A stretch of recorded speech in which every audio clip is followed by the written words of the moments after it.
साम्राज्य सामान्यांचा असामान्य आवाज। पंढरपूरचे विठ्ठल दर्शन करून रेल्वेने जाण्यासाठी सोलापूरला क्रुझर गाडीतून निघालेल्या मुंबईतील भाविकांचा पालखी मार्गावर देगावजवळ आज सकाळी 7:15च्या दरम्यान झालेल्या ट्रक आणि क्रुझरच्या धडकेत 3 महिलांसह एका मुलाचा मृत्यू झाला असून 6 जण गंभीर जखमी झाले आहेत।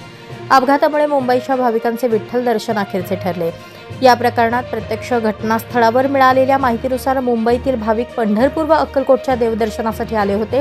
पंढरपूरला विठ्ठल रुक्मिणीचे दर्शन घेऊन परत सोलापूरहून रेल्वेने जाण्यासाठी जात असताना मंगळवेढा पंढरपूर या पालखी मार्गावर ट्रक क्रमांक MH46BU 6651 आणि क्रुझर MH13 BN 7687 यांच्यात झालेल्या धडकेत क्रुझर पलटी होऊन घटनास्थळी मोठा जमाव जमला होता। यावेळी ट्रॅक्टर बोलावून पलटी झालेली जीप उभी करण्यात आली।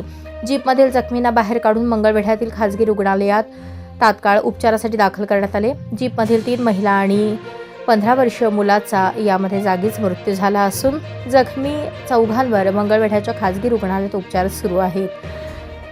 दरम्यान अपघातात एक महिला सापडली नसल्याने पोलिसांकडून तिचा शोध घेण्याचा प्रयत्न सुरू आहे। मृतदेहाचा चेंदामेंदा झाल्यामुळे मृतदेहाची ओळख पटू शकलेली नाही। मयत हे मुंबईचे असल्याचे समजते। याबाबत नातेवाईकांना कल्पना दिली असून सकाळपर्यंत नातेवाईक ग्रामीण रुग्णालयात दाखल झाल्यानंतर मृतदेहाची ओळख पटवणे शक्य होईल असे ग्रामीण रुग्णालयाच्या वैद्यकीय अधिकाऱ्यांनी सांगितले। अपघात एवढा गंभीर होता की तात्काळ पंढरपूर मंगळवेढा वाहतूक विस्कळीत झाली। घटनास्थळी उपविभागीय पोलीस अधीक्षक डॉक्टर बसवराज शिवपूजे, पोलीस निरीक्षक दत्तात्रय बोरीगिड्डे, सहाय्यक पोलीस निरीक्षक विनोद लातूरकर यांच्यासह पोलीस कर्मचारी घटनास्थळी दाखल झाले।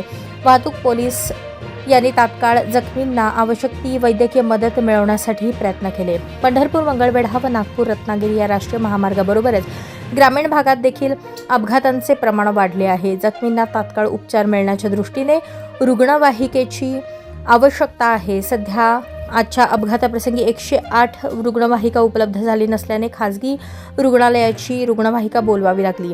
भविष्यातील अपघाताची घटना लक्षात घेता मंगळवेढा परिसरात अद्ययावत 108 रुग्णवाहिका उपलब्ध असणे आवश्यक आहे।